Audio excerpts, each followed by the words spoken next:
Hey, guess who's on the draw again? This guy. And this guy. We are up against Kuracha Gigante. I've played against the guy a couple of times. He usually plays Black Red Reanimator, which makes being on the draw and having this hand even worse. I could still see keeping this hand because technically it has turn 2 Reclamation Sage if the opponent goes for something like weird, like turn 1 animate dead on a creature that doesn't matter, even though it's hard to imagine a creature that wouldn't matter. Like Aona, Elishnorn, Grizzlebrand, all of those matter. Sigh of Insanity matters. So yeah, but I wonder. I wonder whether I keep this hand. My gut feeling is to still keep it because there's a chance that he's not playing Black Red Reanimator. And being on the draw, even having a Deathwatch Chime in the opening hand probably isn't good. And at least this hand has some kind of plan. Like those cards don't really matter too much for the proactive plan. The proactive plan is to get Dryad Arbor and then glimpse him out on maybe the second turn, and we have 2 draws until actually 3 draws because we also draw a card of glimpse. So I could see keeping this hand. But I do mulligan, and you know what happens when Elves, when you mulligan a decent hand, well, you have to mulligan another horrible hand afterwards. And then you're stuck with this, which is not the worst, and at 5 you have to keep pretty much anything that has mana. This one probably, actually I want to see whether it goes to the bottom, because my feeling is it should go to the bottom. Because I really want acceleration here, and I put it on the bottom, yeah. Makes sense. Opponent, mulligans to 6, puts on the bottom as well. Doesn't have the Angel Chancellor. Is it an Angel or a Chancellor? Is Chancellor even like... It could be an Angel Chancellor. But like, what's Heaven, like, what's the government of Heaven like? Do they have Chancellors? I don't know. Hydro Heritage Druid, which is the worst draw here, because it allows for better glimpse chains. But at this point, I'm just praying that he doesn't get end of turn Entomb. But it looks like he does. Somewhat surprised he gets Swamp here, he doesn't really need to, but yeah, his sweet new Entomb puts Grizzlebrand to the graveyard. By the way, I hate these artworks. Like, they totally don't look like Magic cards to me anymore, but I know that a lot of people love them, and it's good that those people love them, so they're not like a failure, but I would never want them. What are they called? Like, masterpieces? Invocations, right? They're invocations. And he gets the Grizzlebrand and draws a couple of cards, gets another Entomb, and also gets Sigh of Insanity, which pretty much seals the deal. So nothing to see here in the first game. We didn't have good hands anyway. So, second game. Let's just get to the opening hands. Oh, first of all, let's show you the sideboard. Sideboard is once again pretty straightforward. You do, like, on the play, I don't need 2 Mindbreak traps. I feel like I remember being on the fence about the second copy, or even the first copy, whether I wanted it or not. But I think being on the draw, you always need it. But being on the play, yeah, maybe you can leave 1 on the board. So I brought in 5 discard spells, the Ooze, and 2 Surgicals, which makes it 8. And I took out 1, 2, 3, 4, 5, 6, 7, 8, 9. That doesn't make sense. Oh, and the Mindbreak Trap, 10. Yeah, okay, so I actually brought in 10 cards. So it's pretty similar to what I just did before. Except this time I kept 1 more Sonnet and kept out 1 of the Mindbreak Traps. Opening hand, I'm like, in most matchups I would keep this, even though in most matchups I wouldn't have Natural Order anymore because there's so much blue these days. I'm pretty sure that I'm going to mulligan this. Yeah, I do mulligan this, and I also have to mulligan this. I just can't keep this. Oh yeah, I kept this. I was like, what? I kept this? No, I didn't. So, we get this hand, which is fine. You can play... this is actually interesting. Okay, let's see how I think about this, because... not having a Cradle is actually a thing. Yeah, because I was wondering whether you just play land, pass, and get Dryad Arbor, and then see what happens. But... You definitely get Bayou. Yeah, I think you actually have to get Bayou. So you can't do the play where you just get Dryad Arbor. Yeah, I think you just play Nether Sentinel. You just need a clock. Even though... Yeah, I think you have to get Nether Sentinel. Oh, Thoughtseize on top. Okay, that changes. That changes things. Because now I just want to play the land and pass the turn and draw the Thoughtseize on the next turn and have Surgical up in case the opponent tries something crazy. And I have Surgical even through Chancellor. So having Thoughtseize on top, I think I just want to play a land and pass. Does the opponent have Chancellor? Yeah, the opponent has Chancellor once again. So at this point, I'm definitely just playing the land and passing the turn.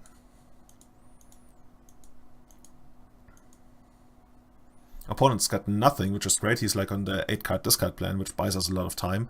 And Thoughtseize even helps with that, because now he needs even one additional turn to get to 8-card discard.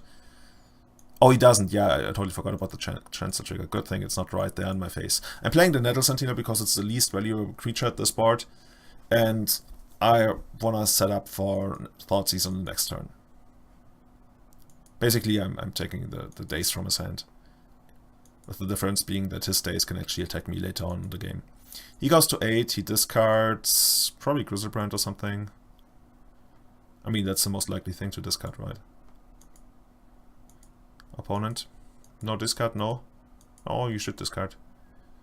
Just gonna click this. Oh, he discards Iona. Okay. So, at this point I'm just checking his hand. I expect him to have multiple discard spells. And turns out he doesn't. Oh, this is a weird hand. Oh yeah, I remember seeing this hand. So, what would you take here? You're certainly not taking the Chancellor, you're not taking the Pithing Needle, because those aren't imminent threats. Collective Brutality is also quite far off. The thing is, if you took the Animate Dead, then the opponent could go... Yeah, he couldn't really do that. Lotus Petal, Dark Ritual, Collective Brutality. Like, if he drew Reanimate, he would try to do that line, but then you could still Surgical in response. So, I don't really want to take the Collective Brutality, because it doesn't really do nothing. Like, if he had lands to actually randomly cast it to take out the Surgical, maybe. But at this point, I'm not thrilled. Like, I don't like anything in his hand. I think he's quite far behind now. But, like, my biggest concern right now is that I actually have to establish some kind of clock. Like, if eventually he will get me if I keep drawing, like, these 8 and 4 mana things that don't really do much. So, I'm pretty sure I take out the Lotus Petal. Yeah, I should take it.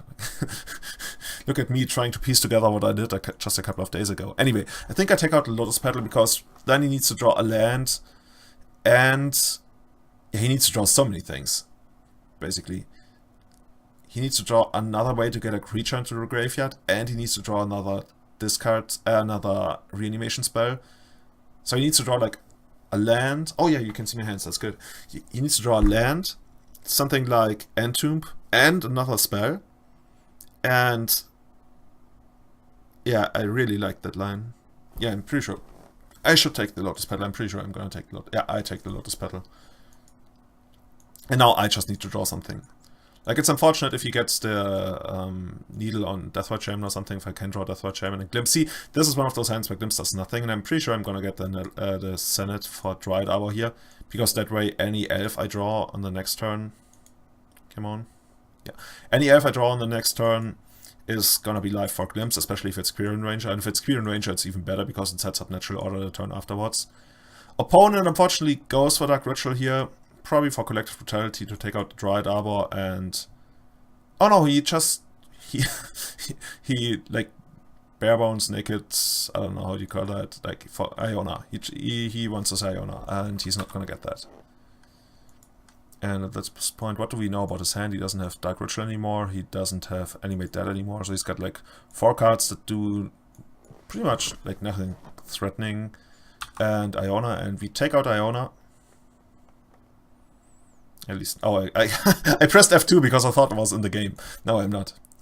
I'm playing through my eyes of the past. What are we seeing here? He's got 4 Show and Tells, which makes me a bit nervous, because he's got Griselbrand in hand, so if he draws like a land, another land, but how, actually, what are his blue sources? This deck is weird, where is blue source? Oh, he's got an Underground Sea, okay, so that makes sense. Yeah. But that's the only way I can really see him beating me. I guess he's got Collective Brutality if he draws another land to put Griselbrand into graveyard, but then that's pretty much the same situation. He either draws like 2 lands or land and tomb. So yeah. Kinda liking my position here, even though I would be happier if I could actually like draw a real creature now.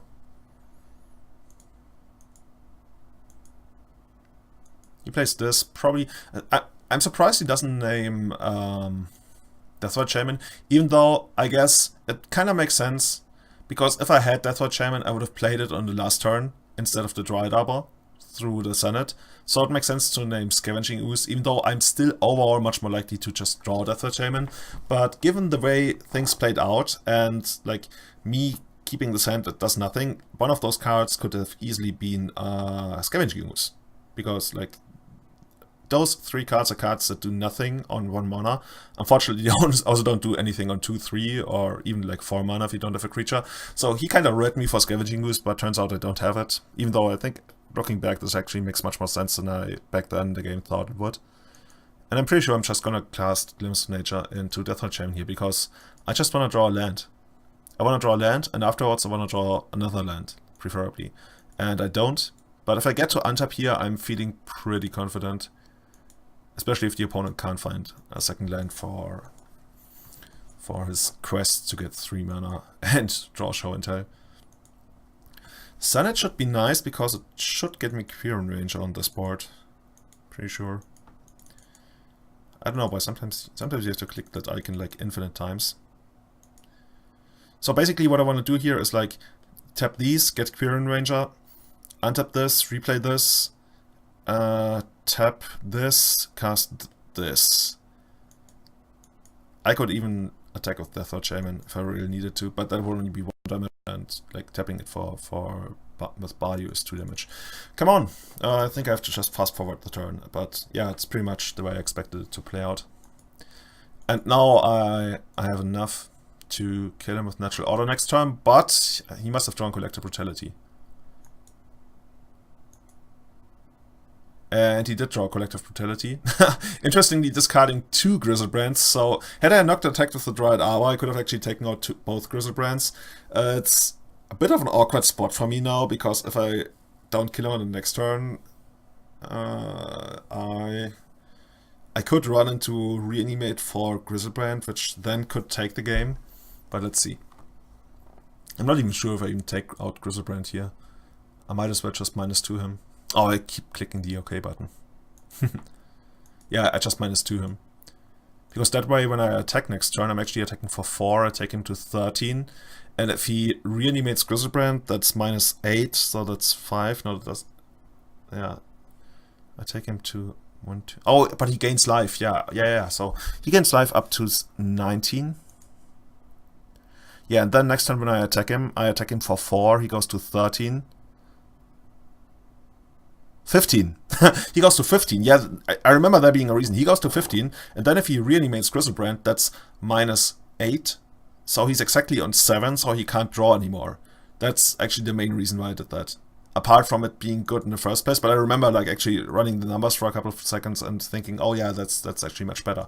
And drawing the Deathwatch Shaman helps, but it doesn't really help against like some crazy out that he would have next turn. I just need to survive for 1 more turn. But I think I can do that, because doesn't the opponent even have a couple of known cards for me? I still know more about Chancellor, so yeah, no matter what he draws next turn, he actually can't do anything to me. Which is great. And then afterwards, when I untap, I think I actually might even have enough to almost kill him. I draw the Mindbreak Trap, so at this point I was actually wondering, should I just attack with these 2? Because if I keep this guy untapped, I can actually hardcast Mindbreak Trap. But since I wasn't really scared of anything, I am pretty sure I don't do that. Come on. Okay, so basically what you do here is you use Deathwatch Shaman, and then you untap Deathwatch Shaman and replay the Bayou, and then you just attack with these guys. And that's what I expect to happen. Yeah, that's what happened. Opponent finds the land. Might even take out Deathwatch Shaman. Goes for the... Oh! Okay, interesting. He goes for the Animate Dead on my Deathwatch Shaman in the graveyard, which I could have countered.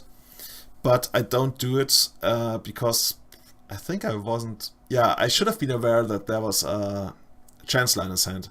So his last... Like, I was thinking, man, if his last 2 cards are like Reanimate Lotus Petal, which wouldn't even make sense for him to have those cards, because then he would have probably gone... Like, he would have had either Reanimate or Animate Dead on the last turn, which is when he could have tried something. No, he went for Collective Brutality there. Anyway, I knew that there's a Chancellor in his hand, so I could have just stopped that. and be fine with it, but I was scared, so I didn't. But I think it's... Overall, it's still okay, because we're gonna kill him with Death Shaman anyways. Like, we take him down to 8, and then on his next turn, he's even forced to block. He might actually be dead. If we draw, like, a green spell here, that's mana neutral. Let's see. Take him down to 8. Yeah, that's a mana neutral green spell. Oops. So, basically, we attacked this guy, and used this and untapped this, so he went down to 4, and now we're just, like, waiting for him to do something. And if he doesn't, then we're gonna kill him on our turn. He goes for really made on Nettle Sentinel. Sure, you can have that. That's -1 life for you. Not that it matters much. And then we activate Death Shaman. If he counters with his own Death Shaman, that's fine, because then his Death Shaman is tapped and can't block. And we don't even need to block. We just like use Death Shaman twice and kill him. So yeah. That's how you beat Black-Red Reanimator. That was the second game, right? Did we even... Oh, fuck. I keep forgetting which game it is. Let's actually check. Was it the second game? Man, this is embarrassing. I thought this would go much better.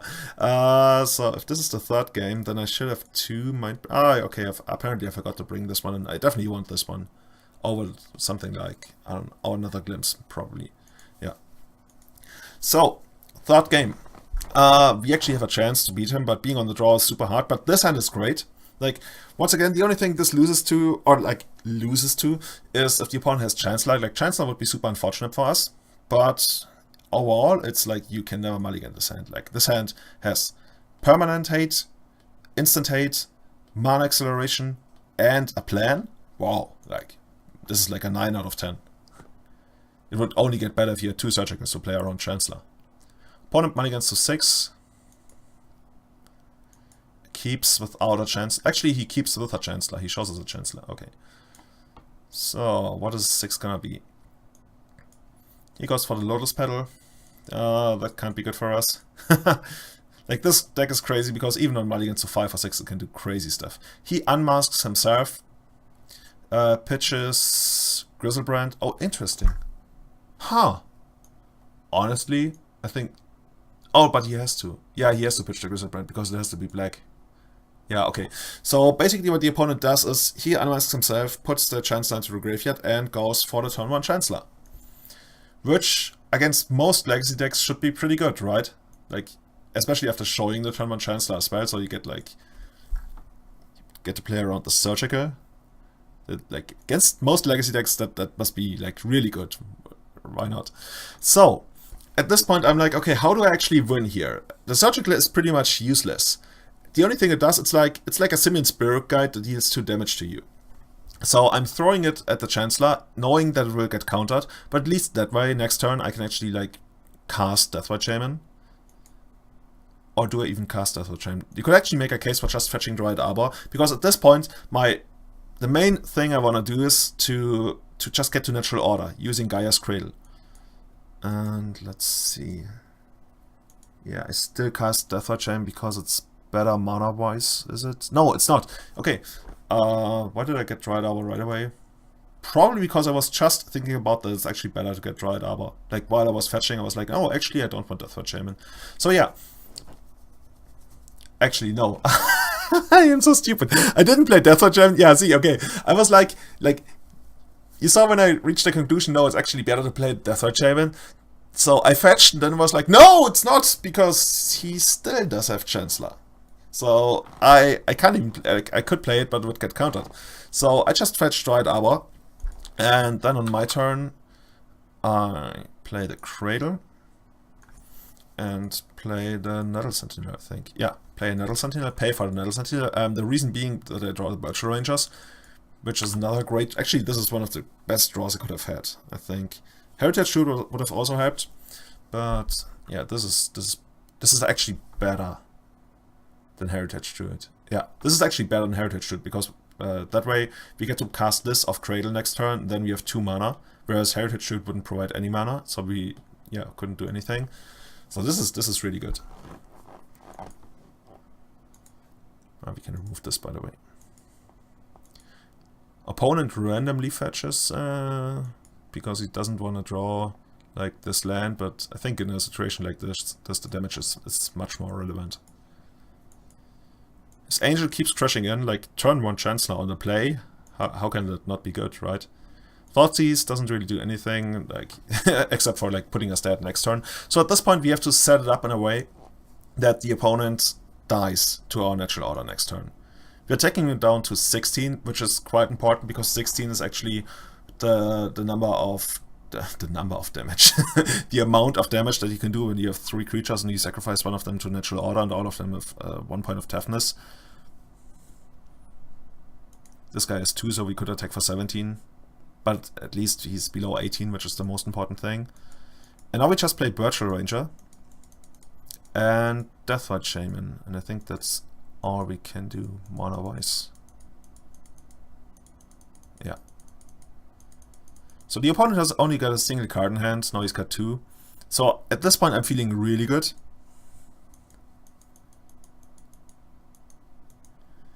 But he's got main phase Echoing Truth on the Deathwatch Shaman, and at first I'm like, oh no, we were so close to racing the Chancellor, but we still have ours. Like, you would feel that we've got 1, 2, 3, 4, 5 mana, so we can actually cast the natural order. The problem is then we attack for 1, 2, 3, 5, 8, 13, which is not enough, because this guy would be tapped, or like this guy, any of those, which is the problem. So at this point we need to draw a land.